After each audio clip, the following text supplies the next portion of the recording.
Hello and welcome to the show. I'm Martin Willis, your host, and we have another great show for you this evening. We have Robert Schroeder, and he's going to be talking about solving the UFO enigma. There's going to be a little bit of science involved. I hope that doesn't scare you. And he's a great guy. I had him on way long ago, and back when my shows were 1 hour. And speaking of that, I want to make something clear. When people sign up for my subscription, I say that you have access to the archives, and that's true. But the 2 hour shows only started at 1:27. I think it was Linda Moulton Howe was the first 2 hour show I had. So it only goes back to 127. I just wanted to make that disclaimer because I always forget to say that. And so all the shows prior to that were free shows and 1 hour shows. And to support the show for $2 a month, all you have to do is go to podcastufo.com, and it's right on the menu bar. If you can't help us out, we appreciate every listener. If you'd like to listen to the full shows, all you have to do is check out YouTube. On Wednesday, you can watch them live on Wednesday evening at 8 to 10 p.m. Eastern Standard Time, or on our website, podcastufo.com, playing both those times. And also, there's a lot of people listen over at the Dark Matter Digital Network. Hello to you over there. Now, I started the show. One of the reasons I started the show is because I had been doing different podcasts for a long time. I still have one first one that I started was the Antique Auction Forum. It's still going, actually. I started that back in 2009. So not too many people interested in UFOs are all that interested in antiques, but you never know. So the real reason I'm bringing this up is I have a show coming up on that kind of has a cross interest, because I have Dan Curry on, and he was an Emmy Award. He won 7 Emmy Awards and 15 nominations for visual effects on Star Trek.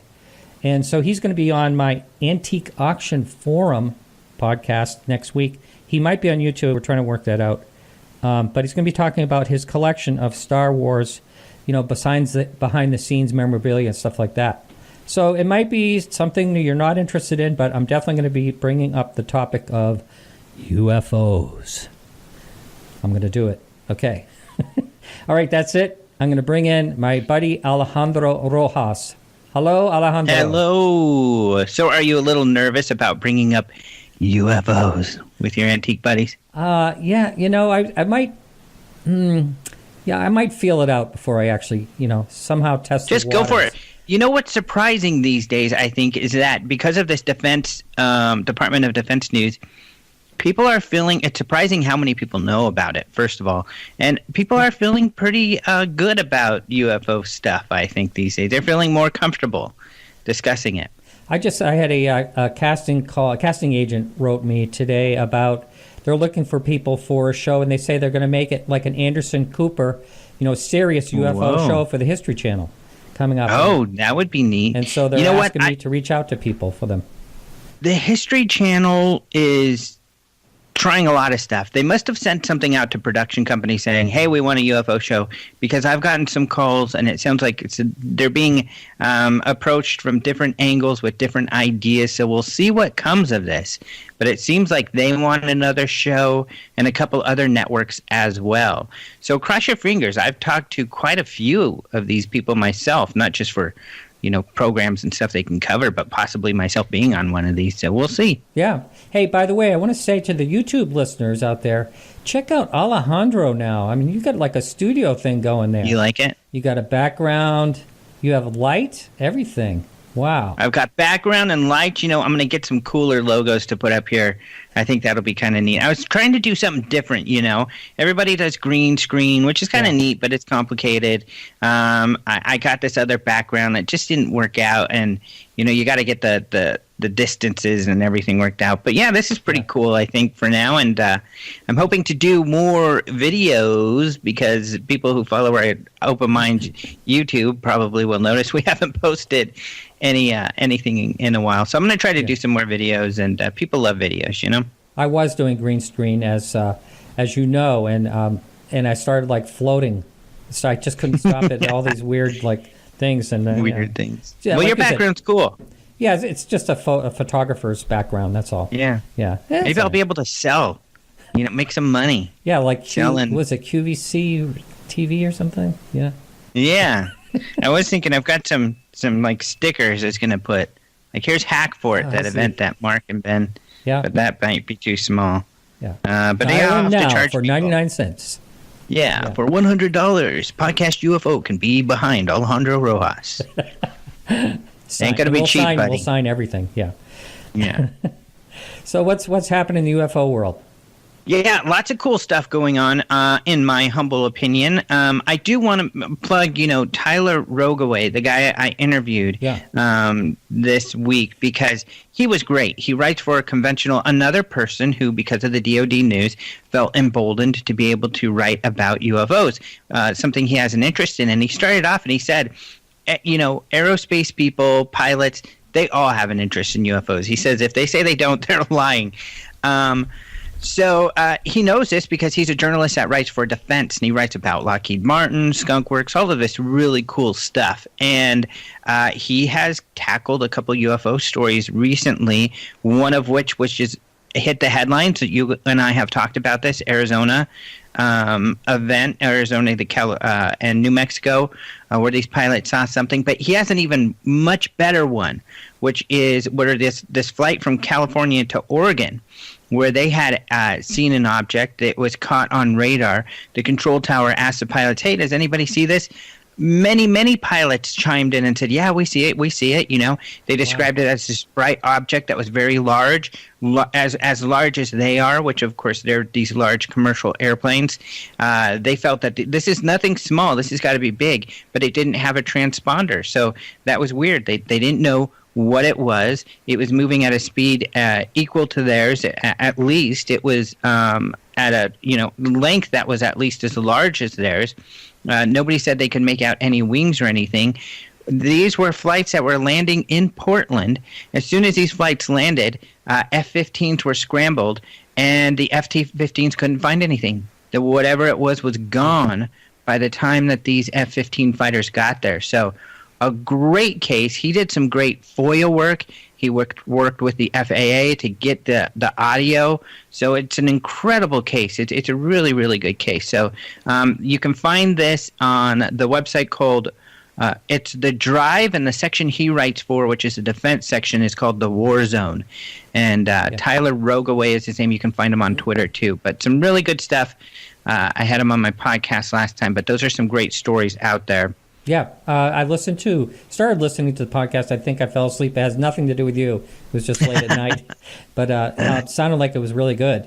It was a lot of fun. He sounded enthusiastic as well. So, Yeah, I really like talking to people like outside of, not to offend anyone at all, but kind of like outside of the UFO realm that have had some type of experience. They're always interesting stories and an interesting perspective. Yeah, I agree. I agree with you 100%, and it's important, I think, because if we're going to reach broader audiences, and enlist people with expertise who can help, and the type of expertise that Rogoway has, being very familiar with top secret aircraft or our defense capabilities, that's expertise which is vital. And we talked about why he has been reticent to, discuss or do anything with his UFO interests, because of the nature of the field. There's a lot of goofballs out there. Mm-hmm. Mm-hmm. We're silly goofballs. Yeah, that's right. We're harmless. Which is, I think. Yeah, we're the harmless type of goofball. Yeah. Anything else happening? Yeah, there's other stuff that's kind of cool. This is, I think, a very cool story.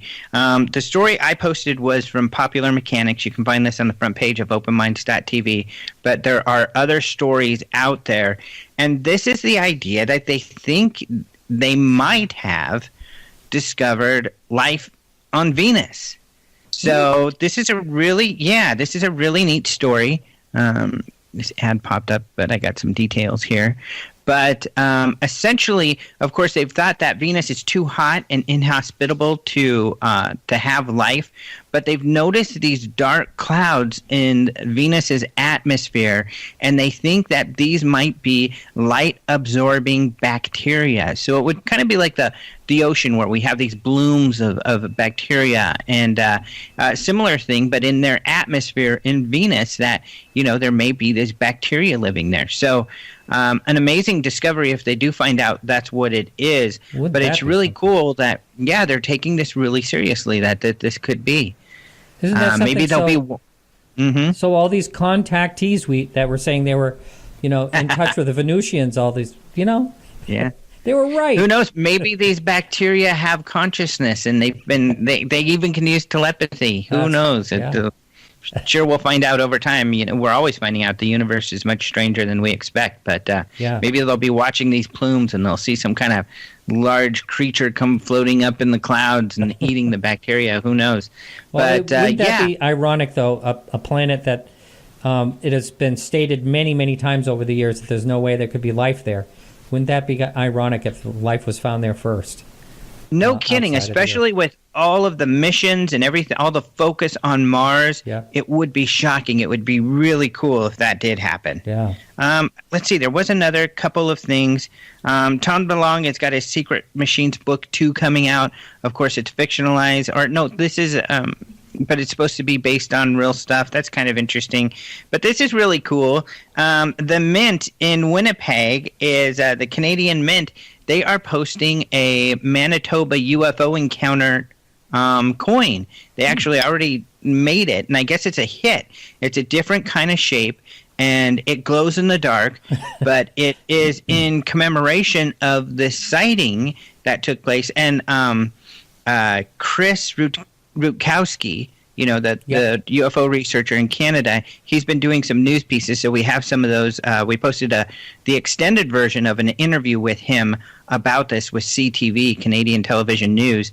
And so it's kind of cool. This was an event that occurred in the 70s. I can't remember exactly which year. Sorry for that. But essentially, this is a guy who came across a craft, and it actually burnt him. He got too close, and he said it took off, and it burnt these marks across his chest. But one. So they're commemorating this UFO encounter with this coin, a really cool coin.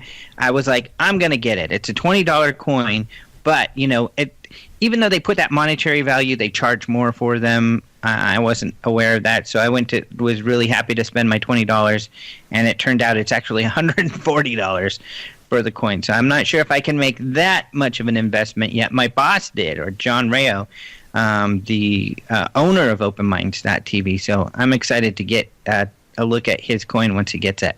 I guess they're going to be shipped out in June, but really cool. I always think of that as the Falcon Lake incident, and that was back in 1967, by the way. Yeah, you're right. And you know what? I could be, and this has happened before, believe it or not. I could be completely wrong in the sighting that they want to commemorate. No, that would be the same sighting, because the guy had the burn marks on him. That's a Falcon Lake, but it happened in Manitoba. Yeah, it is Falcon Lake. Yeah, you're right, 67. So that is the one that they're commemorating. Yeah, that is cool stuff. Yeah, that was quite an incident. I would love to do a show on that sometime if there's like a researcher that wrote a book. I don't know. I haven't even looked into it, but that would be good to do a show. Well, you know what? You'll have to, people can go to openminds.tv right now, and on the front page in our headlines, you'll see the interview with Chris Rogoway. He might be the person to talk to about that case. Yeah. Yeah, and he's great. I mean, he's a journalist. He's very credible and grounded in his research, so I'm a big fan of his. But if you go to articles and then you go to look at the daily UFO headlines, you'll see the link for the actual coin story, where you'll be able to also find the link to purchase your own should you wish to do so.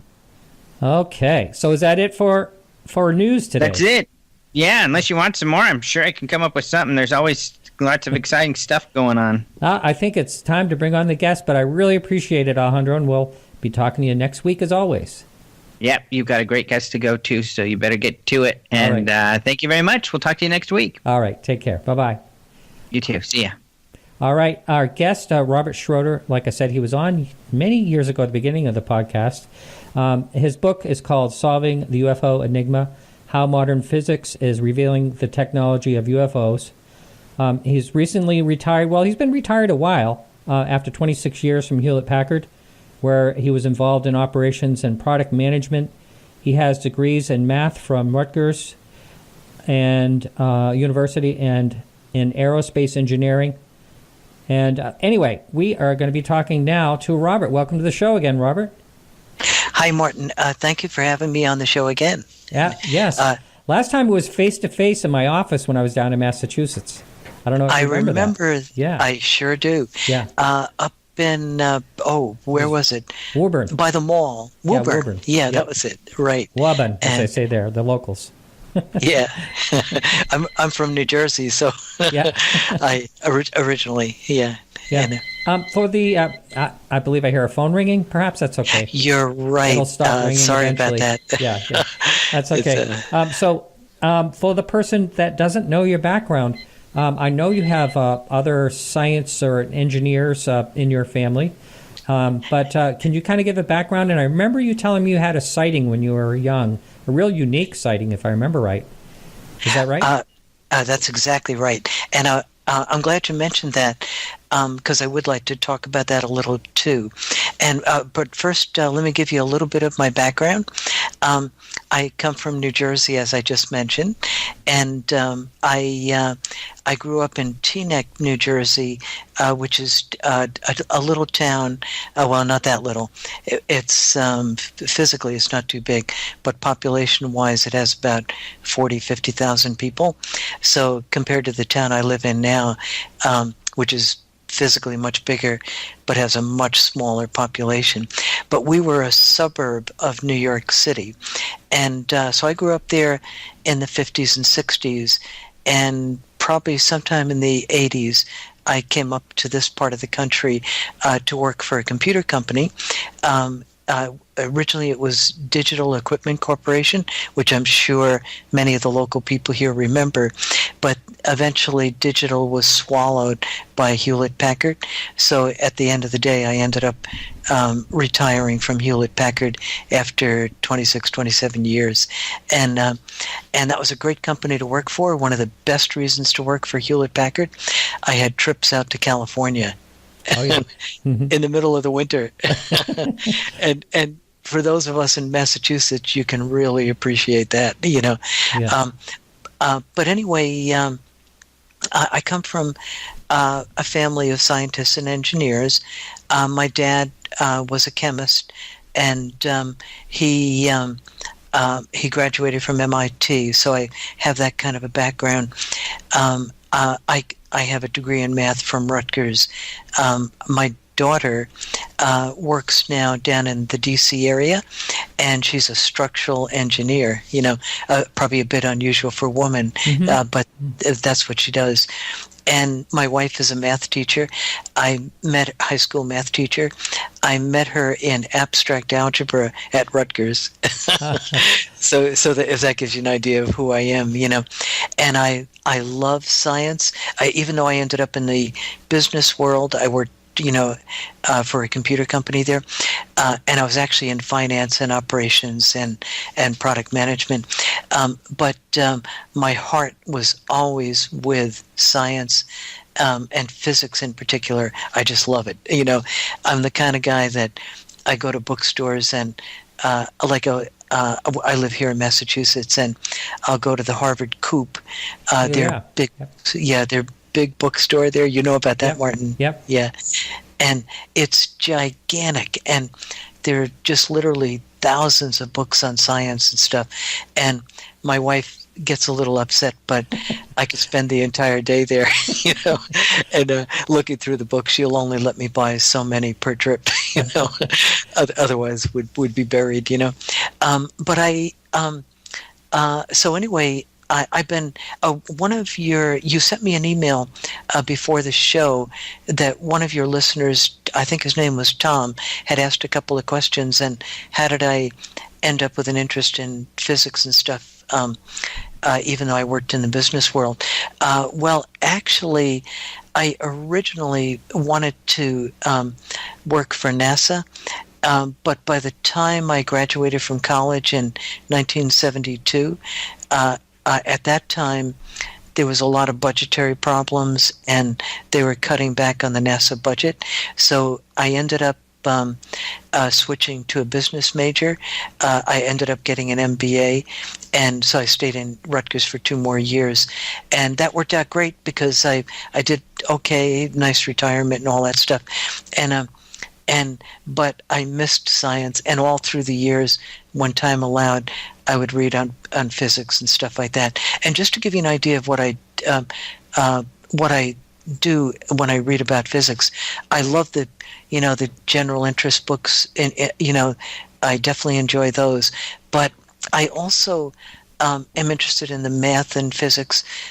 So I've been, for the last year and a half, I've been studying the math of general relativity, tensor math, and all that stuff. And I've also kind of looked at quantum mechanics. I derived Schrodinger's equation, which is one of the key equations of general relativity. But in fact, I forgot to mention, I wrote a book, Solving the UFO Enigma, How Modern Physics is Revealing the Technology of UFOs. And in that book, for anybody who's interested, they can see how I derived the key wave equation of quantum mechanics. And it's kind of fun. Don't be afraid of it. I tell people, even if you don't have a math background, you can figure it out. In the back of the book, I show basic calculus, how to do it. I show vector calculus and things like that too. So that's one thing I really believe in, that people should not be afraid of the math and the physics. In the back of the book, in Appendix A, I don't know if Martin is showing it on the video here. You can kind of see it. In Appendix, you're looking at the Schrodinger equation derivation there, and it's not as bad as you might think.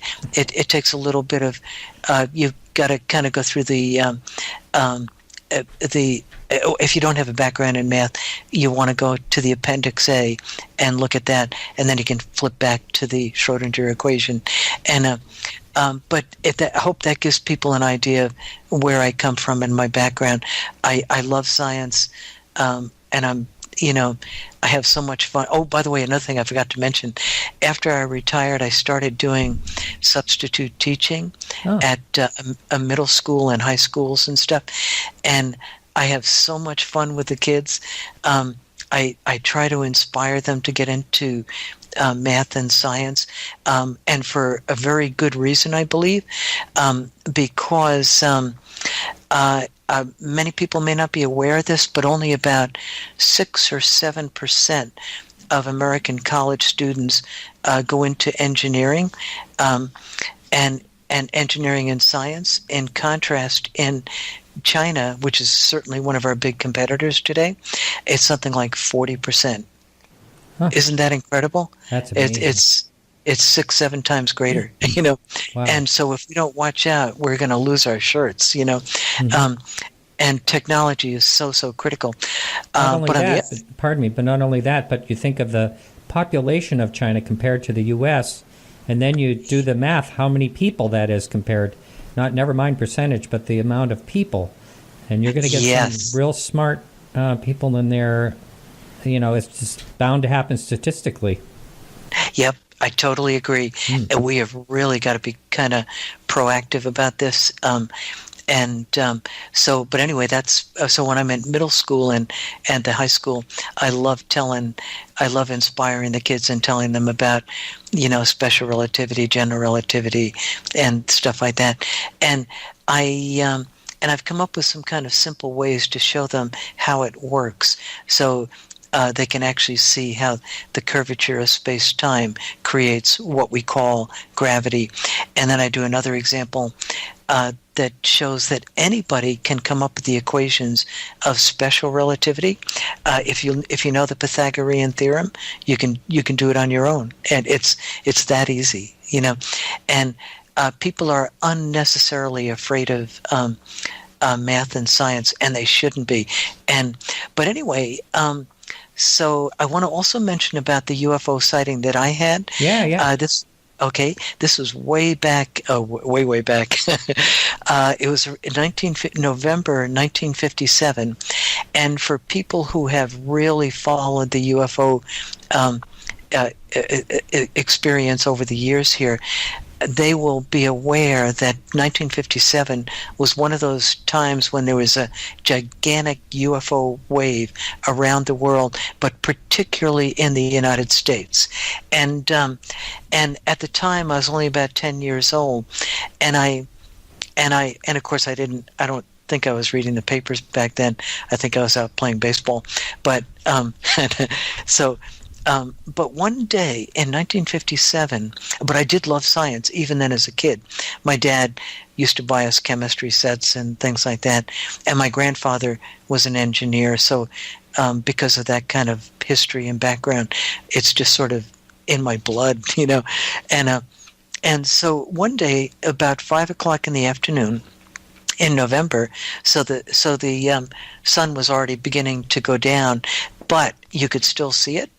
You could see it was still bright daylight, and I looked up in the sky, and we lived about 2 or 3 miles west of New York City, Manhattan, the George Washington Bridge, if for people that know that part of the country, so I looked up. And I looked at the peak of the roof of our house. We had a big 2-story house. I come from a big family, so we needed a big house. I have 5 brothers and sisters, and yeah, I know. So, but anyway, what happened was I was out there, and I don't know why I was out there, but I used to love to look up at the Boeing 707 was just coming out, and so you could see these jets going across the sky, and I used to love to go up there and go out and look at them. And I looked up, and I saw this cylindrical-shaped object coming over the roof of our house. But it was way up there, probably about 5,000 feet, and it was heading straight toward New York City. And it was exactly the shape of a cigarette. That's the best way I can describe it. And it was golden color. And I'm looking at this thing and I'm thinking, this is really weird, because Boeing 707s had tapered front and back. The nose was tapered and the tail was tapered, and you could see the wings usually. Now, of course, anybody it was a perfectly clear blue sky, and I've noticed sometimes when a plane tilts its wings a certain way, you can see the fuselage, but you can't really see the wings. And so they're there, but you don't really see them. And so I thought, well, maybe that's what it is. And maybe it's just an optical illusion about the blunt front and the blunt back. I mean, when I say shaped like a cigarette, I mean exactly like a cigarette. And then as it continued, it's a majestic, that's the only way I can describe it, a majestic movement across the sky heading east toward New York City. And as I mentioned, we were about 2 or 3 miles west of Manhattan. I noticed there was a round object following in tandem behind this thing. And it was maybe one length of the cigarette behind it. And the cigarette, by the way, was long axis was pointing toward New York, and it was going in the direction of travel. Anyway, they were both moving along together, and the round object was no wider than the narrow width of the longer cylinder. And so I was amazed. I could not believe what I was seeing. And here's this thing, and it's and then it finally headed toward the trees at the other end of our yard. And at that point I said, oh my gosh, I got to tell my brothers and sisters. So I ran inside to get them, and I got one of my brothers to come out, and he took a look, and he saw it just as it disappeared. But it was really strange. But now I got to tell you the connection to the UFO phenomenon. It was November 1957, and anybody who's studied the UFO phenomenon over the years knows that in early November, there was a big UFO case down in Levelland, Texas. Does that ring a bell? It was me. No. Oh, it doesn't. I'm sorry. I should have known of that one, but I just can't recall it. No problem. Well, briefly, what happened down there, and Dr. J. Allen Hynek investigated, these objects came down. There was about 7 or 8 sightings around this town, and people's trucks were being stopped, cars being stopped, when these egg-shaped objects would land on the road, a couple hundred feet in front of a car, and the car's engine would stop, a very typical characteristic of UFO close encounters. And as Dr. Hynek points out many times in his books, so it's very interesting that I saw this thing in November too. I think that's significant. And so anyway, years later, as a teenager, I took a book out of the Teaneck Public Library by Donald Kehoe, Major Donald Kehoe, and again, many people with a background in the UFO field know that Donald Kehoe was one of the guys that became. Even though he was an Air Force guy, I think, was he Project Blue Book? I can't remember. I don't think whatever. So. No, he was the first. Yeah. First, Lee Spiegel and I were just talking about him last night. He was basically the first government whistleblower on UFOs. He was a former Air Force. And well, one of his books that I was reading sometime in the 1960s, it talked about this sighting over in France, where this guy was walking his dog early in the morning, and he looked up in the sky, and he saw this gigantic cylinder, and it was like 2 a.m. in the morning or something, and he said it was like a metallic cylinder. It was tilted at a 45-degree angle. And as he watched it, he was wondering what the heck it was. He said this thing, he compared it to the clouds, and he kind of had an idea of how big the clouds were. And he said this thing easily had to be a half-mile long.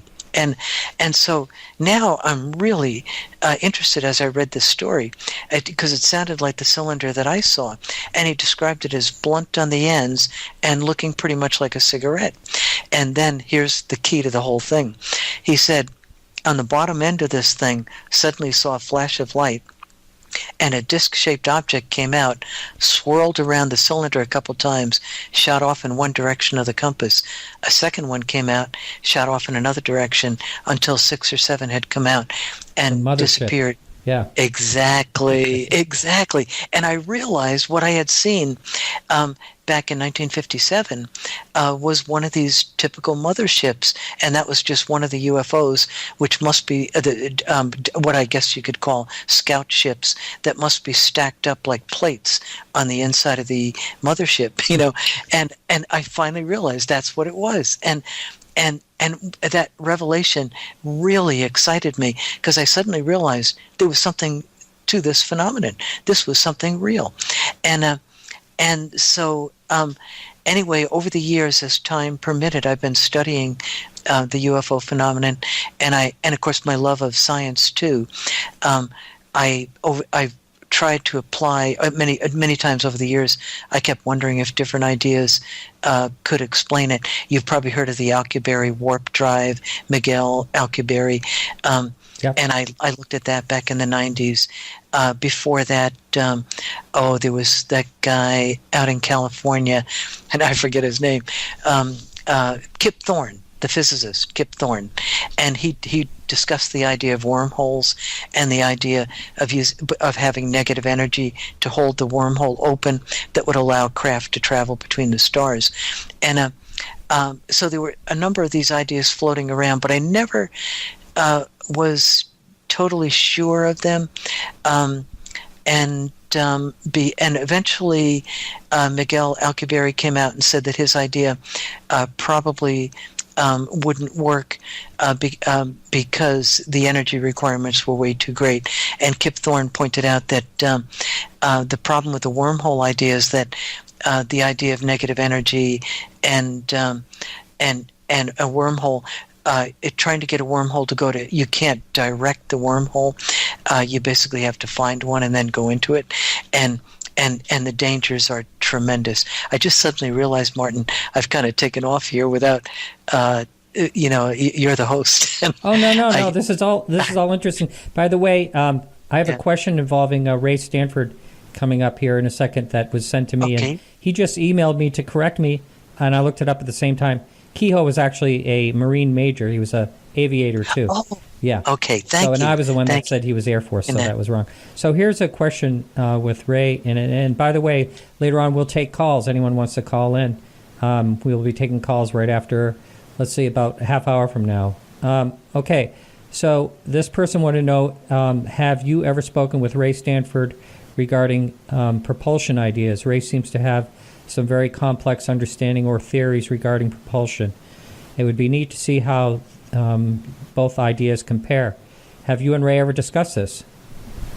Before the show, I knew that question was going to be coming, and I only had about 10 or 15 minutes, but I quickly looked up on the internet, and I couldn't find much on Ray Stanford, and I couldn't find much about his theories. In fact, actually nothing. So I don't really know. I've definitely heard of him. I've heard him mentioned a few other times. I just haven't been able to find out much about his ideas. The only place that I can think of, and Ray may call in. He's called in a number of times. But the only place I can think that is published would be in Chris Lambright's book, X Descending. His propulsion theory is laid out very well in that, with images and everything. It's very interesting. And, Ray may call in later, in the half hour. But we have to talk about your theories, how you came up with it. And I remember I was kind of baffled, and you didn't go too sciencey, but you had to get a little bit into math and a little bit on how things work. Let's we can start at the beginning or anywhere. Go ahead. Okay. Yeah. That sounds great, Martin. And so the first thing I want to address is the UFO evidence. And I know a lot of people are skeptical about UFOs, but they really shouldn't be. I don't think the ones that listen to this show. I don't believe they are. I believe there are some. But for the most part, I have people that are interested. We have a lot of people that are very good, healthy skeptics, but still are interested, like you were all the years. Yes, and you may have heard of Skeptical Inquirer. Oh yeah, and Robert Schaefer. Yep. And I actually saw him down in Arizona at the International UFO Congress, and I tried to get him to come over to my table, but I couldn't get him to come over. It was too bad. I always want those guys to get a fair hearing, so I don't really have any problem with skeptics. But my attitude is that now that Kepler, the Kepler telescope, is it the Kepler or whichever? Oh no, Kepler's going up. That's the new one. No, Kepler's the one that found the Kepler's planets. up there. Yeah. Oh, okay. And James Webb is the one that the James Webb. Yeah, that's going it. up. Thank you, Martin. Yep, the James Webb is going up, I think, this year. But anyway, the Kepler and some other methods that they've been using, they've found about 4,000 extrasolar planets out there, and I think they even found one, the TRAPPIST system, TRAPPIST, that has like 7 or 8 planets, many of them Earth-sized, and they think 2 or 3 appear to be in the habitable zone of the TRAPPIST system. I don't know if how many people have heard about that, but the fact that the methods that they're using now are kind of biasing the data toward planets that are closer to their parent star.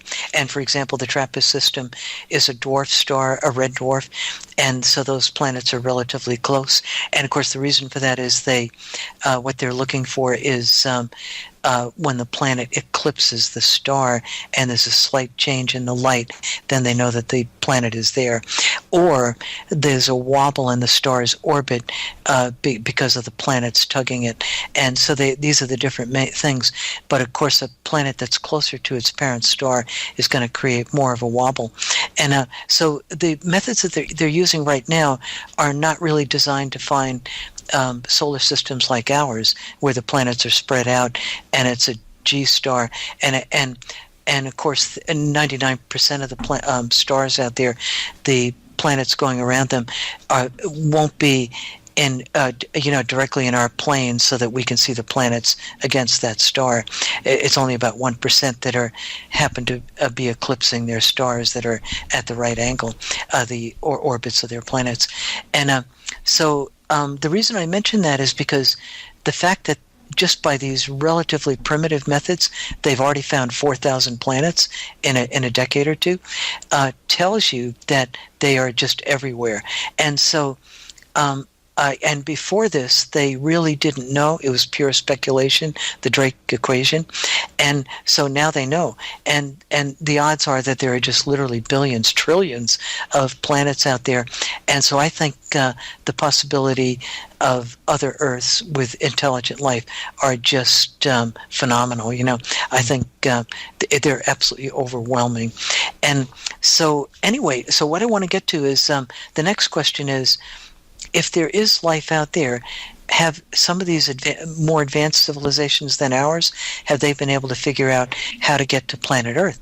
And I think they have. And the reason I say that is because of the UFO evidence, not just my sighting, but sightings by thousands and thousands of people, by very credible witnesses like airline pilots, professors, and things like that, people like that. And so I want to point out the evidence from the accumulated evidence we have of UFOs and their characteristics, because that's critical. So one of the things that's really interesting about UFOs is their rapid accelerations. This has been reported time and time again.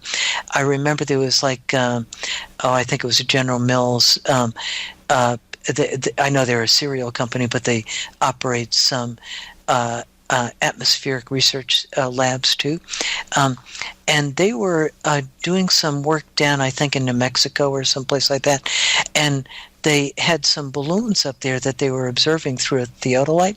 And one day they saw a UFO circling one of their balloons, and they were watching it, and they could see it clearly, and they said it was a typical disc-shaped UFO. And then, to their amazement, the thing took off. They estimated, because they were able to track it, at over 100 Gs, 100 times the force of gravity, the acceleration. This is unbelievable, and so. The best that a human pilot can do is about 10 Gs in our jet fighters, and even then, it takes a G suit and special training and stuff, and that's about the best they can do. So that's an important characteristic of UFOs, this phenomenal acceleration, and we have to pay attention to these characteristics if we're going to understand their technology, and so that's one thing that's very important. Now. In order for an object, any kind of object, to accelerate fast, it has to overcome inertia, and inertia is nothing more than the resistance to acceleration. And there's a number of theories out there on where inertia comes from, but one of the guys that way back many years ago, back at in the turn of the previous century, around 1900 or sometime in that era, an Austrian physicist by the name of Ernst Mach came up with Mach's principle, and his idea was that inertia is due to the mass of the entire universe, so pulling on any particular object when it tries to accelerate, and so he meant, when you look up at the sky at night, all those stars out there, all those galaxies and everything like that, billions and billions of light years away, are all tugging on whatever object it is in our vicinity that tries to accelerate, which is kind of an amazing theory. And Einstein wanted to incorporate Mach's principle into his general theory of relativity, and he wasn't really sure whether he did or not. But anyway, so there's a number of people that have looked at this over the years, but the key thing I'm really trying to get at is that inertia, the greater the mass of an object, the greater the inertia, so the harder it is to accelerate. And this is very important to what we're going to get to later. And so Somehow, and now, how much do these UFOs weigh? Well, Ted Phillips of MUFON, who used to work for Dr. J. Allen Hynek, actually went out and did a multi-year study on this, and he examined landing sites where UFOs had come down and looked at the indentations in the ground. I think there was one in France where it landed on railroad ties and left deep indentations in the railroad ties. And so he concluded that these objects, and he said, the witnesses reported that the object came down and then very gently settled down. So the indentations don't appear to be from momentum, the object coming in fast and leaving a bigger indentation. So they appear to be just from the weight of the UFO itself after it turned off its whatever engines it has. And but he ended up coming up with a figure between 10 and 30 tons, 10 tons to 30 tons for the typical disc shape and egg shaped and stuff like that. Yes, you got it, Martin. It's this is, and just getting you do hear of impressions that are very deep on these landings. Like, for instance, the egg-shaped one at Socorro left, really big, deep marks in the ground. That's right, and that's right. And Dr. J. Allen Hynek examined that landing site. So that was a very interesting one because a police officer is generally going to be very credible, and I think there was possibly other witnesses who observed the thing at a distance. And but anyway, the reason I mention this is because somehow these UFOs, which appear to be in the 10 to 30 ton range, have phenomenal acceleration, which tells you that something really interesting is going on here, and for them to accelerate an object with great mass like that. You can think of like a cannonball. It takes tremendous force to shoot a cannonball, and you can actually see the cannonball, as it travels. If you're at a particular angle, you can see it. But a rifle bullet, which has very little mass, when you shoot it out of a rifle, you can't see it. It's just so fast, and it can accelerate a lot faster than a cannonball. And I've actually seen this. This is something it amazed me. I was in Vietnam back in 67, 68, and in the U.S. Army, and the battleship New Jersey, the state from where I come from, and was shooting at targets beyond where we were, and we were, we were just kind of, we could hear the noise of the shells, the ones that had already passed us, because they're going pretty fast. And so, but we happened to be looking up, and we saw these silver flashes in the sky, and I realized we were looking at the shells being lobbed by the New Jersey. So that tells you an object with a lot of mass can't go very fast, but it does carry a lot of punch because of its mass, right. And of course the explosives.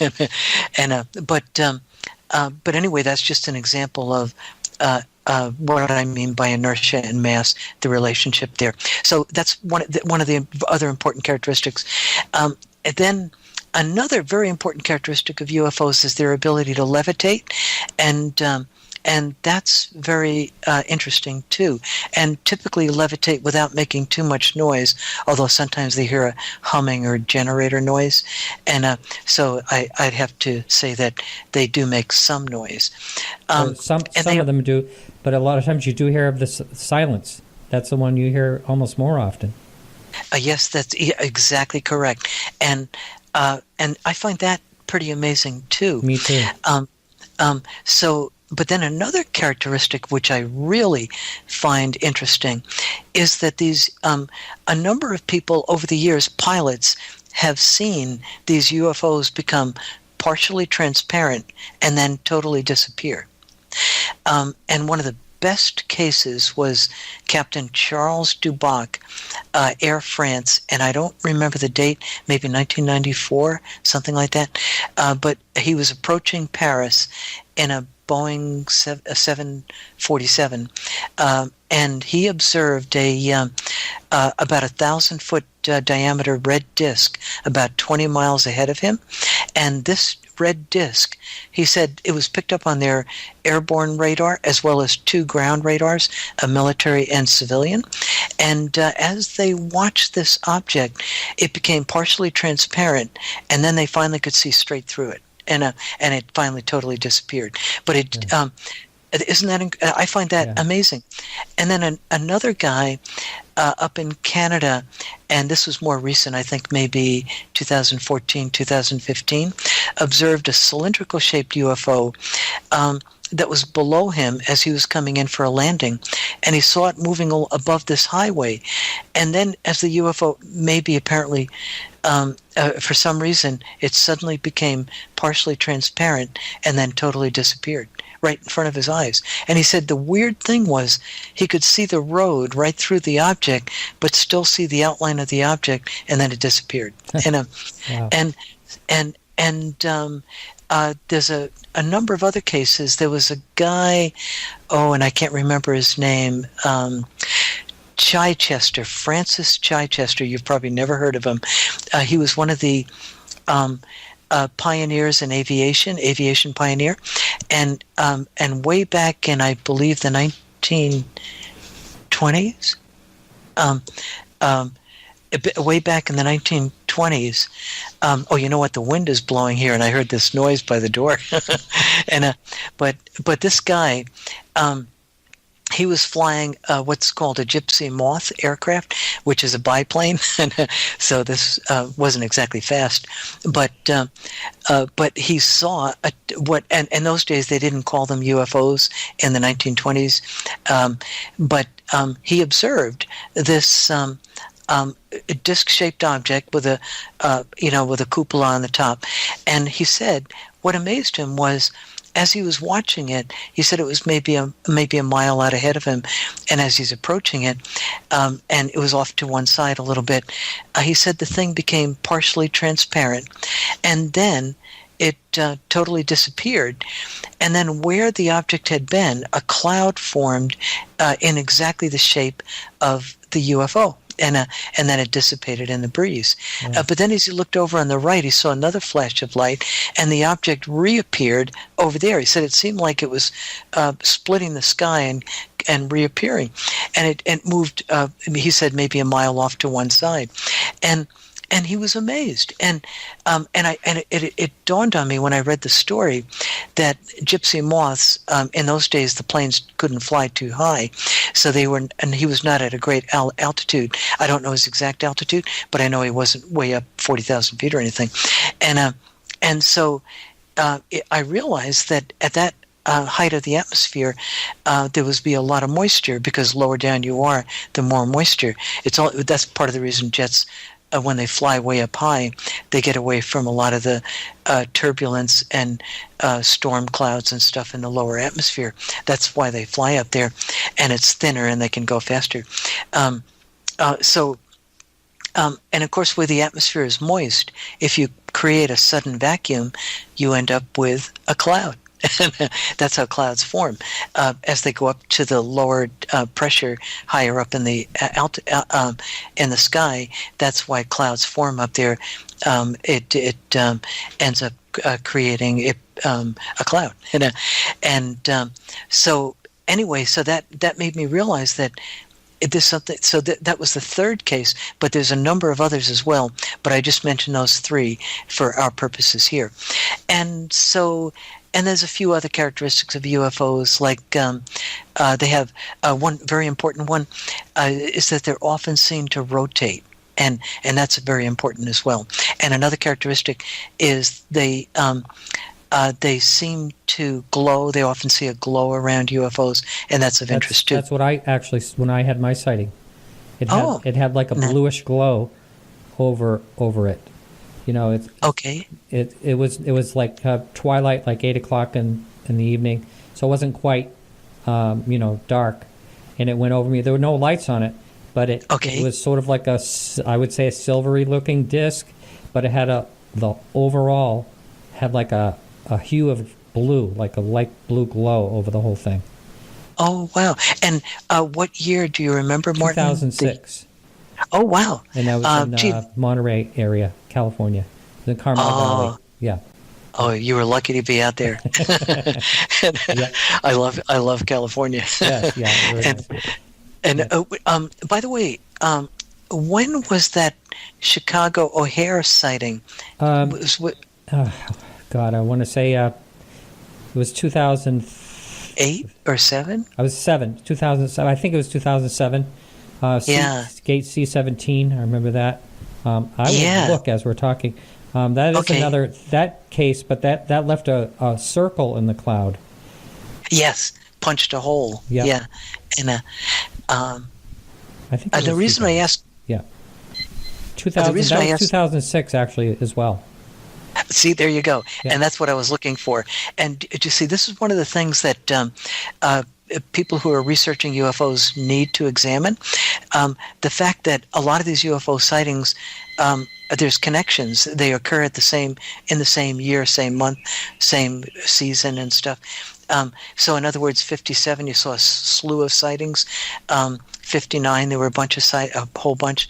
In the early 60s, there was a whole bunch. There were these waves at different times. And see how I quickly connected your sighting to the one up at O'Hare. Yeah. And, Wow. and yeah. this is the kind of stuff we people who look at the UFO phenomenon need to pay attention to, because that corroborates, it tends to confirm your sighting, because these things were being seen elsewhere. And so anyway, so now I think I'll jump right into the physics, because Yeah. I've kind of given the background we need. And so here it is. And because I suddenly realized we only have till 10 o'clock. Yeah, and then we're going to be taking calls too. So. So I better go fast. No. So, That's okay. Yeah. Okay. So anyway, as people may be aware, the two pillars of modern physics are quantum mechanics and general relativity. And general relativity deals with the world of the very large, planets, stars, solar systems, galaxies, the universe as a whole. And quantum mechanics deals with the world of the very small, subatomic particles, atoms, things like that, quarks and protons, neutrons, electrons, and things.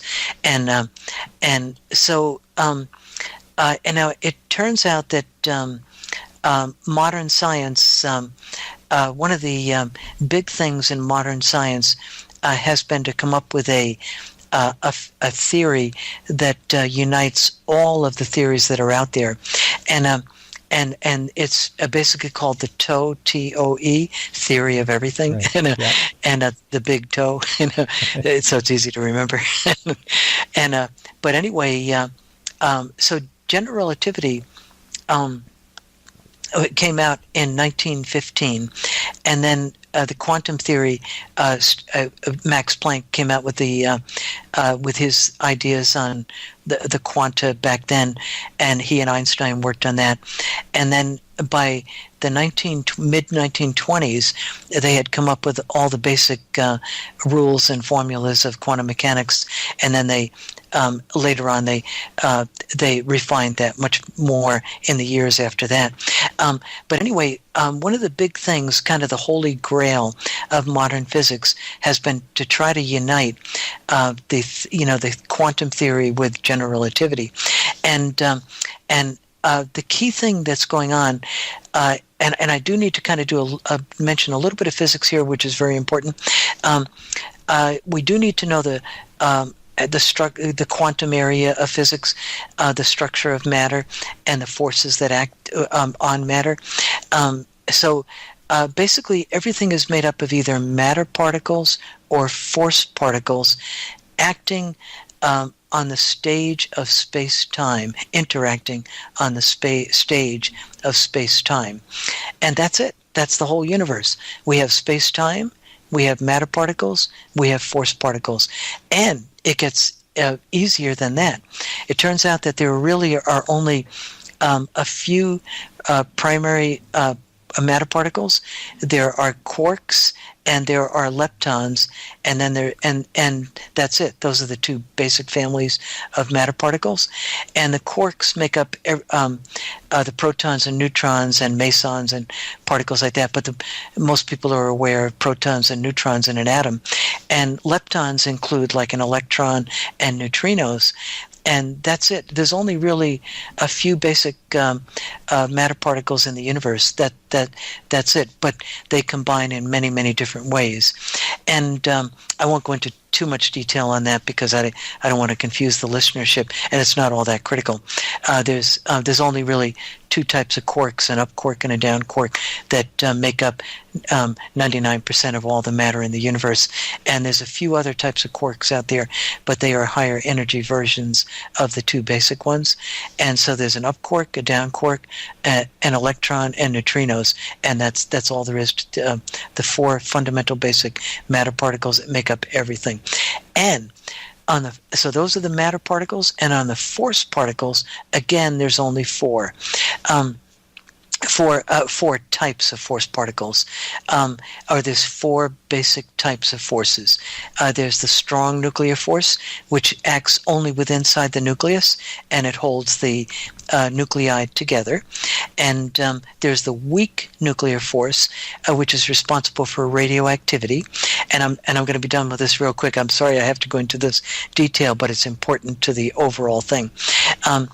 And then there's electromagnetism, which everybody is familiar with. Photons carry the electromagnetic force. And then there's gravity, which we are all very familiar with, because when we have to get up in the morning to go to work, we all fight gravity until our first cup of coffee. And so anyway, those are the four fundamental forces of nature. And there is a fifth, a background field called the Higgs field, but I'll get to that in a second. But anyway, the strong nuclear force consists of the gluons that exchange the strong nuclear force. The weak nuclear force is W plus W minus Z neutral. Electromagnetism is carried by the photon, and gravity. And here's where we're getting into important stuff. They've never seen this particle, but it's called the graviton, and that's the particle that is believed to carry the gravity force. So the interesting thing is, in physics, what they want to do is try to unite these forces. They have had success, Martin, with the three non-gravity forces, with the strong nuclear force, the weak nuclear force, and electromagnetism. And they've made some serious headway there.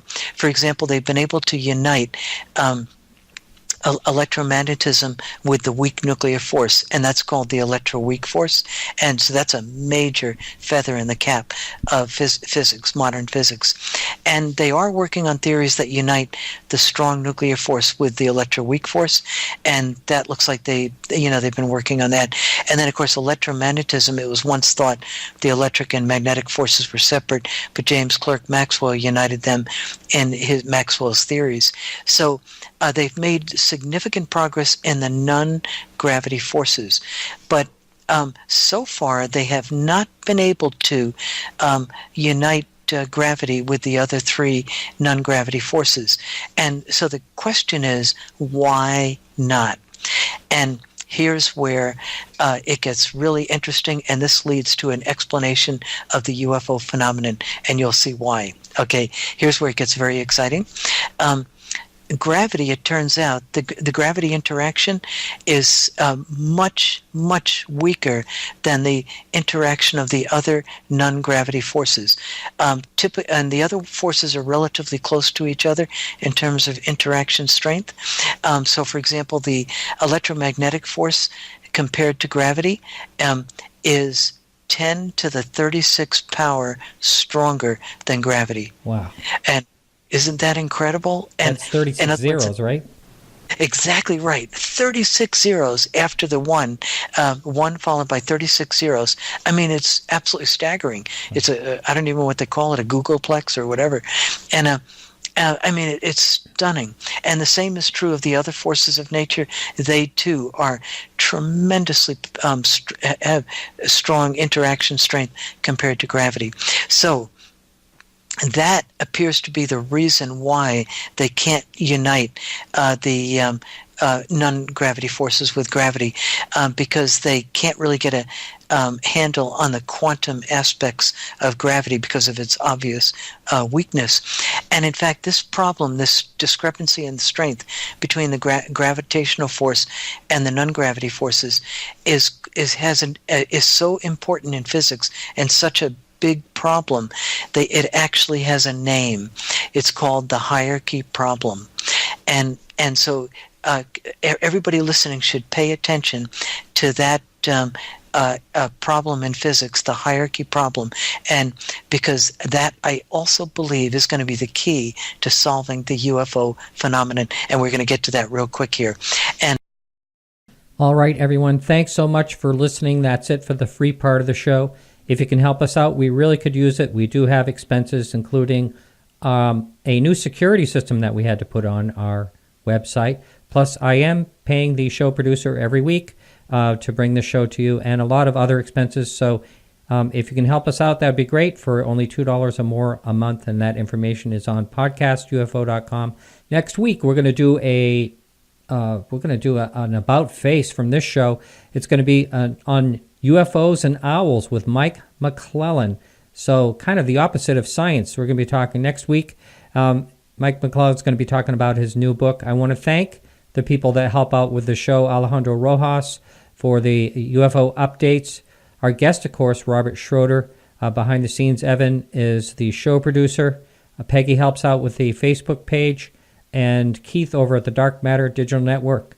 Thanks, everyone, and remember to keep your eyes to the sky.